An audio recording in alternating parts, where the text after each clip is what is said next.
आप सभी सम्मानियों को नमस्कार। नवरात्रि का पर्व से शरीर की रोग प्रतिरोधक क्षमता कैसे बढ़ती है और यदि शरीर में रोग लग चुका है तो उस रोग को कैसे कमी करता है, उससे कैसे लाभ देता है, इसके बारे में जानकारी आपको देंगे। आप जानते हैं कि जब जब ऋतु में परिवर्तन होता है, मौसम में परिवर्तन होता है, उस समय शरीर की रोग प्रतिरोधक क्षमता कम होती है। उस रोग प्रतिरोधक क्षमता को बढ़ाने के लिए नवरात्रि साल में 4 बार यह आती है। कैसे? दो नवरात्रि जो आप शरद और चैत्र जो आने वाला है 30 मार्च से शुरू हो जाएगा, और जो दशहरे के टाइम पर आता है जो बीत चुका है, ये 2 नवरात्रि का पर्व स्पष्ट दिखाई पड़ता है। 2 नवरात्र और होता है जो गुप्त होता है। तो जब जब ऋतु का परिवर्तन होता है तब तब नवमी नवरात्र का पर्व मनाया जाता है। नवरात्र के पर्व को ऋतु परिवर्तन में ही क्यों मनाते हैं? नवरात्र में हम व्रत रहते हैं। व्रत से हमारे शरीर के अंदर WBC होता है, श्वेत रुधिर कणिका, अर्थात श्वेत रुधिर कोशिकाएं। जब हम व्रत रहते हैं तो हमारे शरीर के अंदर श्वेत रुधिर कोशिकाओं का रीजनरेशन होता है, वह अधिक मात्रा में शरीर के अंदर उत्पन्न होती है कोशिका। व्रत के समय हम पौष्टिक भोजन नहीं करते हैं, जिससे हमारे शरीर के अंदर जो WBC की कोशिका है वो अधिक मात्रा में रिजनरेट होती है। ये केवल तभी अधिक मात्रा में रिजनरेट होती है जब हम व्रत रहते हैं। और उस समय यदि शरीर में कोई रोग लगा हुआ है तो जो रोग लगा हुआ कोशिका है वो पोषक तत्व की तलाश में शरीर के अंदर इधर उधर भटकती है।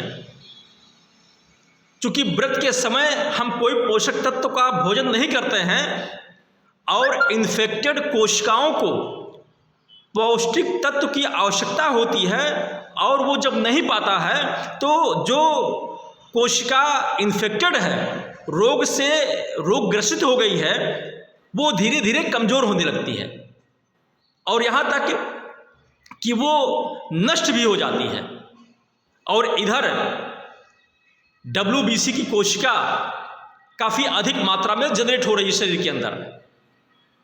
तो व्रत रहने से, नवरात्र में व्रत रहने से हमारे शरीर के अंदर की जो रोग प्रतिरोधक क्षमता होती है उसमें जो WBC की कोशिकाएं होती हैं उसके रिजनरेशन से वो काफ़ी पावरफुल हो जाती है। हमारा शरीर रोगों से लड़ने के लिए शक्तिशाली हो जाता है। अभी आपने देखा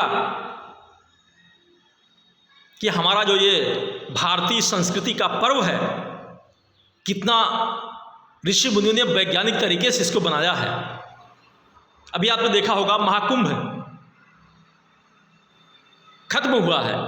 महाकुंभ में लोग मां गंगा के जल में स्नान किए, डुबकी लगाए। इससे जो शरीर के ऊपर का यानी स्किन जो है, त्वचा जो है, वो रोगाणुओं से मुक्त हुआ।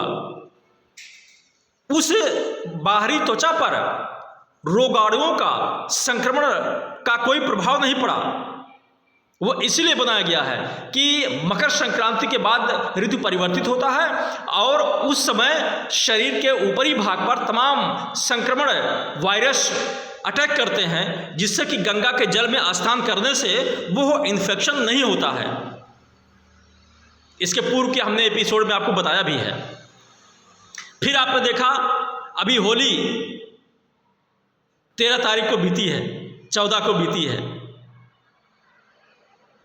होली के समय लोग सरसों का बुकवा लगाते हैं अपने शरीर पर, इसलिए कि ऋतु परिवर्तन से जो शरीर पर संक्रमण होने के चांसेस होते हैं, उस बुकवा के लगाने से वो शरीर पे चर्म रोग या संक्रमण नहीं होता है। अब इसके बाद आ रहा है 30 मार्च से नवरात्र शुरू हो रहा है। ये तो शरीर के बाह्य सुरक्षा कवच का कार्य किया, महाकुंभ में स्नान करना और होली के समय बुकवा लगा करके शरीर को स्वस्थ रखना। अब शरीर के अंदर के इंटरनल पार्ट को हम किस प्रकार से स्ट्रांग करें, मजबूत करें, शक्तिशाली करें, जिससे कि वो रोगों से लड़ सके, उसके लिए हमारे ऋषि मुनियों ने नवरात्र का पर्व रख दिया कि इस नवरात्र में हम व्रत रहेंगे और व्रत रख करके अपने WBC की कोशिकाओं को अधिक मात्रा में जनरेट करेंगे और जो शरीर के अंदर इन्फेक्शन है उसकी कोशिकाओं को धीरे धीरे हम समाप्त करेंगे, उससे हमें लाभ मिलेगा और फिर हमारा शरीर शक्तिशाली होगा, रोगों से लड़ने के लिए पावरफुल हो जाएगा। इसलिए विज्ञान भी यही चीज़ कहता है कि नवरात्र में व्रत रहने का ये महत्व है कि हमारे शरीर में रोग प्रतिरोधक क्षमता बढ़ जाती है, हमारा शरीर रोगों से लड़ने के लिए काफ़ी शक्तिशाली हो जाता है। आप सभी को नमस्कार।